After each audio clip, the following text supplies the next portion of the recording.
ಸ್ನೇಹಿತರೆ, ಉದ್ಯೋಗ ಬಂಧು ಯೂಟ್ಯೂಬ್ ಚಾನಲ್ಗೆ ಸ್ವಾಗತ. ಬಳ್ಳಾರಿ ಡಿಸಿಸಿ ಬ್ಯಾಂಕಲ್ಲಿ 82 ಹುದ್ದೆಗಳಿಗೆ ಅರ್ಜಿಯನ್ನು ಕರೆಯಲಾಗಿದೆ.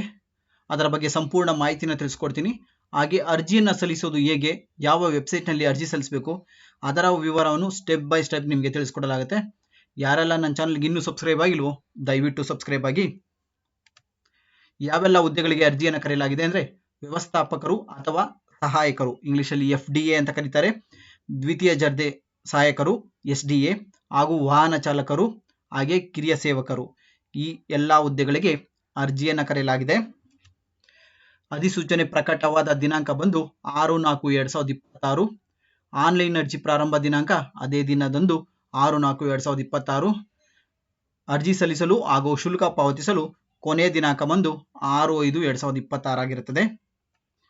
ಹುದ್ದೆಗಳ ವಿವರ ಬಂದು ಹಾಗೆ ಮೊದಲೇ ತಿಳಿಸಿದ ಹಾಗೆ ವ್ಯವಸ್ಥಾಪಕರು ಅಥವಾ ಪ್ರಥಮ ದರ್ಜೆ ಸಹಾಯಕರ ಹುದ್ದೆಗಳು 22 ಹುದ್ದೆಗಳು, ದ್ವಿತೀಯ ದರ್ಜೆ ಸಹಾಯಕ ಹುದ್ದೆಗಳು 28 ಹುದ್ದೆಗಳು, ವಾಹನ ಚಾಲಕರ ಹುದ್ದೆಗಳು 1 ಹುದ್ದೆಗಳು, ಹಾಗೂ ಕಿರಿಯ ಸೇವಕ ಹುದ್ದೆಗಳು 31 ಹುದ್ದೆಗಳು.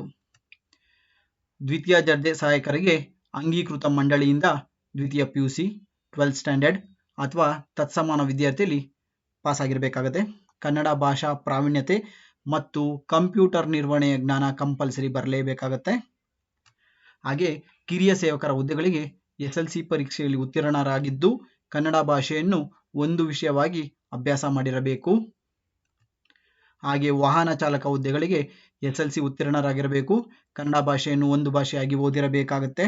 ಹಾಗೆ ಚಾಲ್ತಿಯಲ್ಲಿರುವ ಕಾನೂನುಬದ್ಧ ಭಾರಿ ಅಥವಾ ಲಘು ವಾಹನ ಚಾಲನಾ ಪರವಾನಗಿಯನ್ನು ಹೊಂದಿರಬೇಕಾಗಿರುತ್ತದೆ. ಇನ್ನು ವ್ಯವಸ್ಥಾಪಕರು ಅಥವಾ ಪ್ರಥಮ ದರ್ಜೆ ಹುದ್ದೆಗಳಿಗೆ ಅಭ್ಯರ್ಥಿಗಳು ಭಾರತದ ಕಾನೂನಿನನ್ವಯ ಸ್ಥಾಪನೆಯಾದ ವಿಶ್ವವಿದ್ಯಾಲಯದ ಯಾವುದಾದರೂ ಪದವಿಯಲ್ಲಿ ಎನಿ ಡಿಗ್ರಿಯನ್ನು ಪಾಸ್ ಆಗಿರಬೇಕು. ಇದರೊಂದಿಗೆ ಕನ್ನಡ ಭಾಷೆಯನ್ನು ಓದುವ, ಬರೆಯುವ, ಮಾತನಾಡುವ ಜ್ಞಾನ ಹೊಂದಿರಬೇಕು. ಹಾಗೂ ಕಂಪ್ಯೂಟರ್ ನಿರ್ವಹಣೆಯ ಜ್ಞಾನ ಕಂಪಲ್ಸರಿ ಬರಲೇಬೇಕಾಗತ್ತೆ. ಇನ್ನು ವಯೋಮಿತಿಗೆ ಬರೋದಾದರೆ ಕನಿಷ್ಠ 18 ವರ್ಷ ವಯಸ್ಸಾಗಿರಬೇಕು. ಸಾಮಾನ್ಯ ವರ್ಗದವರಿಗೆ 35 ವರ್ಷ, ಹಾಗೂ ಹಿಂದುಳಿದ ವರ್ಗದವರಿಗೆ 2A, 2B, 3A, 3B ಅವರಿಗೆ 38 ವರ್ಷಗಳು, ಹಾಗೂ SC, ST ಹಾಗೂ ಪ್ರವರ್ಗ 1ರಿಗೆ 40 ವರ್ಷಗಳಾಗಿರಬೇಕಾಗುತ್ತದೆ. ವಯೋಮಿತಿ ಸಡಿಲಿಕೆ ಸರ್ಕಾರದ ಆದೇಶದಂತೆ ಒಂದು ಬಾರಿ ಕ್ರಮವಾಗಿ ಎಲ್ಲ ಅಭ್ಯರ್ಥಿಗಳಿಗೂ ಗರಿಷ್ಠ ವಯೋಮಿತಿ 5 ವರ್ಷಗಳ ಕಾಲ ಸಡಿಲಿಕೆಯನ್ನು ನೀಡಲಾಗಿದೆ. ವೇತನ ಶ್ರೇಣಿಗೆ ಬರೋದಾದರೆ ಪ್ರಥಮ ದರ್ಜೆ ಅಥವಾ ವ್ಯವಸ್ಥಾಪಕರಿಗೆ 44,425ರಿಂದ 83,700 ರೂಪಾಯಿಗಳಾಗಿರುತ್ತದೆ. ಹಾಗೂ ದ್ವಿತೀಯ ದರ್ಜೆ ಸಹಾಯಕರಿಗೆ 34,100 ಇಂದ 67,600 ರೂಪಾಯಿಗಳವರೆಗೂ ಇರುತ್ತೆ. ಹಾಗೆ ವಾಹನ ಚಾಲಕರಿಗೆ 31,775ರಿಂದ 61,300 ರೂಪಾಯಿಗಳು. ಕಿರಿಯ ಸೇವಕರ ಹುದ್ದೆಗಳಿಗೆ 29,600ರಿಂದ 52,800ವರೆಗೂ ಇರ್ತದೆ ಸಂಬಳ. ಇನ್ನು ಅರ್ಜಿ ಸಲ್ಲಿಸುವ ಅಭ್ಯರ್ಥಿಗಳು ತಮ್ಮ ವರ್ಗಕ್ಕೆ ಅನುಗುಣವಾಗಿ ಶುಲ್ಕವನ್ನು ಪಾವತಿ ಮಾಡಬೇಕು. ಶುಲ್ಕ ಎಷ್ಟಿದೆ ಅನ್ನೋದಾದರೆ ಸಾಮಾನ್ಯ ವರ್ಗ ಹಾಗೂ ಹಿಂದುಳಿದ ವರ್ಗದವರಿಗೆ ಅಂದರೆ 2A, 2B, 3B ಅವರಿಗೆ 1,000 ರೂಪಾಯಿಗಳಿರುತ್ತದೆ. ಹಾಗೂ SC, STಗಳಿಗೆ ಮತ್ತು ಪ್ರವರ್ಗವನ್ನು ವಿಕಲಚೇತನ ಹಾಗೂ ಮಾಜಿ ಸೈನಿಕರಿಗೆ 500 ರೂಪಾಯಿಗಳಿರುತ್ತದೆ. ಆನ್ಲೈನ್ ಮುಖಾಂತರ ಪೇ ಮಾಡಬೇಕಾಗಿರ್ತದೆ. ಆನ್ಲೈನ್ ಮುಖಾಂತರನೇ ಅರ್ಜಿ ಸಲ್ಲಿಸಬೇಕಾಗಿರ್ತದೆ. Google pay, PhonePe, debit card ಯಾವುದನ್ನು ಉಪಯೋಗಿಸ್ಕೊಂಡು ಬೇಕಾದ್ರೆ ಪೇಮೆಂಟನ್ನು ಮಾಡ್ಬೋದಾಗಿರ್ತದೆ. ಇನ್ನು ಆಯ್ಕೆ ವಿಧಾನ ಬರೋದಾದರೆ ಲಿಖಿತ ಪರೀಕ್ಷೆ ಹಾಗೂ ಸಂದರ್ಶನದ ಮೂಲಕ ಆಯ್ಕೆ ಮಾಡಲಾಗುತ್ತದೆ. ವ್ಯವಸ್ಥಾಪಕರು ಮತ್ತು ಪ್ರಥಮ ದರ್ಜೆ, ದ್ವಿತೀಯ ದರ್ಜೆಯವರಿಗೆ 200 ಅಂಕಗಳು ಇರುತ್ತದೆ ಪರೀಕ್ಷೆ. ಯಾವ ಭಾಷೆಗಳಿರ್ತದೆ ಅಂದರೆ ಕನ್ನಡ, ಇಂಗ್ಲಿಷ್, ಸಾಮಾನ್ಯ ಜ್ಞಾನ, ಸಂವಿಧಾನ, ಸಹಕಾರ ಮತ್ತು ಬ್ಯಾಂಕಿಂಗ್ ವಿಷಯಗಳಲ್ಲಿ ಎಕ್ಸಾಮನ್ನು ನೀಡಲಾಗುತ್ತದೆ. ಇನ್ನು ವಾಹನ ಚಾಲಕರು ಮತ್ತು ಕಿರಿಯ ಸೇವಕರಿಗೆ 100 ಅಂಕಗಳ ಪ್ರಶ್ನೆ ಇರುತ್ತದೆ. ಕನ್ನಡ ಹಾಗೂ ಸಾಮಾನ್ಯ ಜ್ಞಾನ ವಿಷಯ ಇರುತ್ತದೆ. ಇನ್ನು ಸಂದರ್ಶನ ಬಂದು ಲಿಖಿತ ಪರೀಕ್ಷೆಯಲ್ಲಿ ಪಡೆದ ಅಂಕಗಳ ಆಧಾರದ ಮೇಲೆ 1:5 ಅನುಪಾತದಲ್ಲಿ ಅಭ್ಯರ್ಥಿಗಳನ್ನು ಸಂದರ್ಶನಕ್ಕೆ ಕರೆಯಲಾಗುವುದು. ಸಂದರ್ಶನಕ್ಕೆ 15 ಅಂಕಗಳಿರುತ್ತದೆ. ಅಂತಿಮ ಆಯ್ಕೆ ಪಟ್ಟಿ ಯಾವ ರೀತಿ ರಿಲೀಸ್ ಮಾಡ್ತಾರೆ ಅಂದರೆ, ನೀವು ಲಿಖಿತ ಪರೀಕ್ಷೆಯಲ್ಲಿ ಅಂಕಗಳನ್ನು 85% ಪ್ರಮಾಣ ಇಳಿಸಿ ಅಂದರೆ 15% ನೀವು ಸಂದರ್ಶನಕ್ಕೆ ತಗೊತಾರೆ. ಹಾಗೆ ಅರ್ಜಿ ಸಲ್ಲಿಸಲು ಕೊನೆಯ ದಿನಾಂಕ ನಾನು ಮೊದಲೇ ತಿಳಿಸಿದ ಹಾಗೆ 6/5/2026 ಆಗಿರುತ್ತದೆ.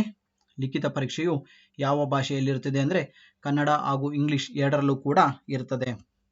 ಅಭ್ಯರ್ಥಿಯು ಒಂದಕ್ಕಿಂತ ಹೆಚ್ಚು ಅರ್ಜಿನ ಸಲ್ಲಿಸಬಹುದೇ? ಹೌದು, ಖಂಡಿತವಾಗೂ ಅರ್ಜಿ ಸಲ್ಲಿಸಬಹುದು. ಪ್ರತ್ಯೇಕ ಅರ್ಜಿನ ಸಲ್ಲಿಸಬೇಕು, ಪ್ರತ್ಯೇಕ ಶುಲ್ಕ ಪಾವತಿ ಮಾಡಬೇಕಾಗುತ್ತದೆ. ಹಾಗೂ ಆಯ್ಕೆಯಾದ ಅಭ್ಯರ್ಥಿಗಳಿಗೆ 2 ವರ್ಷಗಳ ಕಾಲ ಪರೀಕ್ಷಾರ್ಥ ಸೇವೆಯಲ್ಲಿ ಇರಬೇಕಾಗುತ್ತದೆ. ತದನಂತರ ನಿಮಗೆ ಪರ್ಮನೆಂಟ್ ಲೆಟರ್ ಸಿಗುತ್ತೆ. ಹಾಗೆ ಅರ್ಜಿ ಸಲ್ಲಿಸುವುದು ಹೇಗೆ ಅನ್ನೋದ್ರ ಬಗ್ಗೆ ಸಂಪೂರ್ಣ ಮಾಹಿತಿನ ತಿಳಿಸ್ಕೊಡ್ತೀನಿ. ಅರ್ಜಿ ಸಲ್ಲಿಸಲು ನೀವು ಗೂಗಲಲ್ಲಿ ಬಳ್ಳಾರಿ DCC ಬ್ಯಾಂಕ್ ಅಂತ ವೆಬ್ಸೈಟನ್ನು ಓಪನ್ ಮಾಡಬೇಕಾಗುತ್ತದೆ. ನಿಮಗೆ ಸ್ಕ್ರೀನಲ್ಲಿ ಕಾಣಿಸ್ತಿರ್ಬೋದು. ತದನಂತರ ಇಲ್ಲಿ ನಿಮಗೆ ಕಾಣಿಸ್ತಿರ್ಬೋದು ರಿಕ್ರೂಟ್ಮೆಂಟ್ ನೋಟಿಫಿಕೇಶನ್ 2026. ಅದರ ಪಕ್ಕದಲ್ಲಿ click here to submit application ಅಂತ ಇದೆ. ಇಲ್ಲಿ ಕಾಣಿಸ್ತಿರ್ಬೋದು. ಇದ್ರ ಮೇಲೆ ಕ್ಲಿಕ್ ಮಾಡಿ ಅರ್ಜಿ ನೋಂದಣಿಗೆ ಇಲ್ಲಿ ಕ್ಲಿಕ್ಕಿಸಿ. ವಿಶೇಷ ಸೂಚನೆ ಏನಾದ್ರು ನೋಡಬೇಕಾದ್ರೆ ಇಲ್ಲೆಲ್ಲ ನೋಡ್ಕೊಬೋದು ನೀವು. ಹಾಗೆ ಇದನ್ನ ಕ್ಲಿಕ್ ಮಾಡಿದಾಗ ಅಧಿಸೂಚನೆ ಓದು ಅರ್ಥೈಸಿಕೊಂಡಿದ್ದೀರಾ, ಎಸ್ ಆರ್ ನೋ ಅಂತ ಕೇಳುತ್ತೆ. ಹೌದು ಅಂತ ಕ್ಲಿಕ್ ಮಾಡಿ ನೋಂದಣಿ ಮುಂದುವರಿಸಿ. ಹಾಗೆ ಅರ್ಜಿಲಿ ಏನೆಲ್ಲ ಕೇಳುತ್ತೆ ಅನ್ನೋದಾದ್ರೆ ಅಭ್ಯರ್ಥಿಯ ಹೆಸರು, ಕಲ್ಯಾಣ ಕರ್ನಾಟಕ ಪ್ರದೇಶದವರ ಇಲ್ವಾ, ಹಾಗೆ ಹುದ್ದೆಯ ವಿವರ, FDA SDA, ಹಾಗೆ ಕಿರಿಯ ಸೇವಕ, ಹಾಗೆ ವಾಹನ ಚಾಲಕ ಅನ್ನೋದು ಆಪ್ಷನ್ ತೋರಿಸುತ್ತೆ. ಯಾವುದು ಅರ್ಜಿ ಸಲ್ಲಿಸಬೇಕು ಅಂದ್ಕೊಂಡಿದ್ದೀರೋ ಆ ಅರ್ಜಿನ ಕ್ಲಿಕ್ ಮಾಡಿ. ಹಾಗೆ ವರ್ಗ ಕೇಳುತ್ತೆ, ಹಾಗೂ ಲಿಂಗ, ಮಾಜಿ ಸೈನಿಕ ಇದ್ದರೆ ಮಾಜಿ ಸೈನಿಕ, ಹಾಗೆ ವಿಕಲ ಅಭ್ಯರ್ಥಿ ಇದ್ದರೆ ಎಸ್ ಆರ್ ನೋ, ಹಾಗೆ ವಿಧವೆ ಮಹಿಳೆ ಇದ್ದರೆ ಎಸ್ ಆರ್ ನೋ, ಹಾಗೆ ಹುಟ್ಟಿದ ದಿನಾಂಕ, ಇಮೇಲ್ ಐಡಿ ಮತ್ತೊಮ್ಮೆ ದೃಢೀಕರಿಸಿ 2 ಬಾರಿ ಟೈಪ್ ಮಾಡಬೇಕು. ಮೊಬೈಲ್ ನಂಬರು ಕೂಡ 2 ಬಾರಿ ಎಂಟ್ರಿ ಮಾಡಿ. ಗೆಟ್ OTP ತಗೊಂಡಿದ್ದ ನಂತರ OTP ಬಂದಾಗ OTP ಎಂಟ್ರಿ ಮಾಡಿ ರಿಜಿಸ್ಟರ್ನ ಮಾಡ್ಕೊಳ್ಳಿ.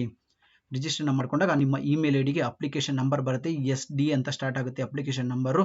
ಆ ನಂಬರನ್ನು ಎಂಟ್ರಿ ಮಾಡಿ, ಡೇಟ್ ಆಫ್ ಬರ್ತ್ ಎಂಟ್ರಿ ಮಾಡಿ ಲಾಗಿನ್ ಮಾಡ್ಕೊಳ್ಳಿ. ತದನಂತರ ಲಾಗಿನ್ ಆದ ನಂತರ ನಿಮ್ಮ ಅಪ್ಲಿಕೇಶನ್ ನಂಬರ್ ತೋರಿಸುತ್ತೆ. ಈ ರೀತಿ ಎರಡನೇ ತೋರಿಸುತ್ತೆ. ಹಾಗೆ ಅಭ್ಯರ್ಥಿಯ ಹೆಸರು ಎಂಟ್ರಿ ಮಾಡಿ, ಮೊಬೈಲ್ ಸಂಖ್ಯೆ, ಡೇಟ್ ಆಫ್ ಬರ್ತ್ ಎಲ್ಲವನ್ನು ಕನ್ಫರ್ಮ್ ಮಾಡಿಕೊಂಡು ಸಬ್ಮಿಟ್ ಮಾಡ್ಕೊಳ್ಳಿ.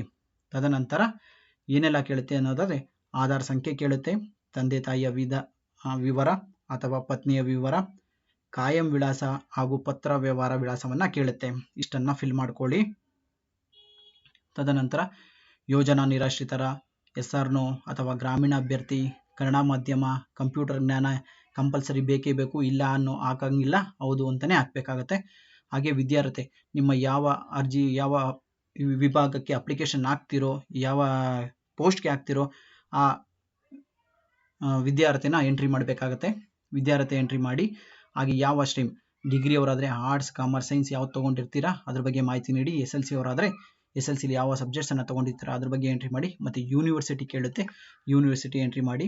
ಹಾಗೆ ಅಭ್ಯರ್ಥಿಯ ಫಲಿತಾಂಶ ಉತ್ತೀರ್ಣ ಎಂಟ್ರಿ ಮಾಡಿ. ಹಾಗೆ ಕನ್ನಡ ಭಾಷೆ ಕಂಪಲ್ಸರಿ ಓದಲು ಬರೆಯಲು ಮಾತನಾಡಲು ಬರಲೇಬೇಕು.